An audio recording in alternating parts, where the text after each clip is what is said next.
ஸ்ரீ லலிதா சகஸ்ரநாமத்தின் 411வது நாமா ஓம் ஸ்ரீ சிஷ்டேஷ்டாயை நமஹ ஓம் என்பதாம்.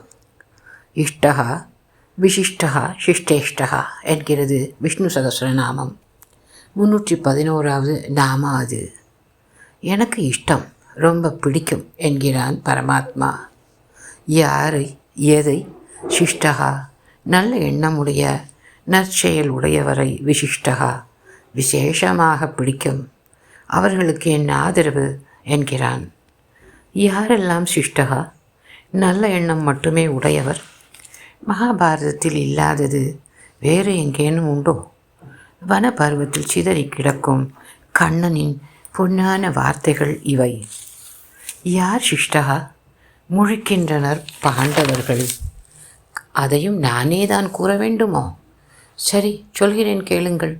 சத்வஸ்தா நிரஹங்காரா நித்யம் அத்தியாத்ம சோதிதாக மாமேவ சததம் விப்ராக சிந்தயந்தः உபாசதே.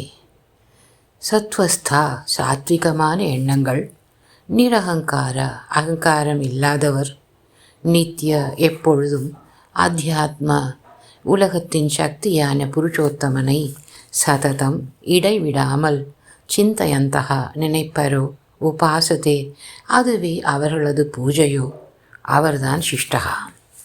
சரி, விஷ்ணு சகஸ்ரநாமத்தின் உரையில் சிஷ்டகா என்பதின் அர்த்தம் புரிந்தது. சிஷ்ட இஷ்டாயை, நமது அம்பாளுக்கும் இஷ்ட பிரியமானவர் அந்த சிஷ்டர்கள்தான், உயர்ந்த எண்ணமுடையோர்தான். ஒரு சிறிய சந்தேகம் முளைத்தது என்னுள். வரும் போகும் எண்ணங்கள் மனம் இருப்பதால் அதை சற்றே தன்பக்கம் திருப்பலாகாதோ? நம்மை சிஷ்டராக ஆக்கலாகாதோ நம் அம்பாள்? இஷ்டா பிரியமானவராக மாற்றினால்தான் என்ன சந்தேகமோ? அதைத்தான் செய்து கொண்டிருக்கிறேன் என்றாள் அன்னை. யஸ்யா லக்ஷ்யம் நௌபலக்ஷதே தஸ்மாது உச்சியதே அலக்ஷ்யா. எவருடைய லக்ஷ்யம் வெளியில் தெரியாது, ஆனால் மிகுந்த பலனளிக்கும், அதனால் அந்த சக்தியே அலக்ஷ்யா அம்பாள்.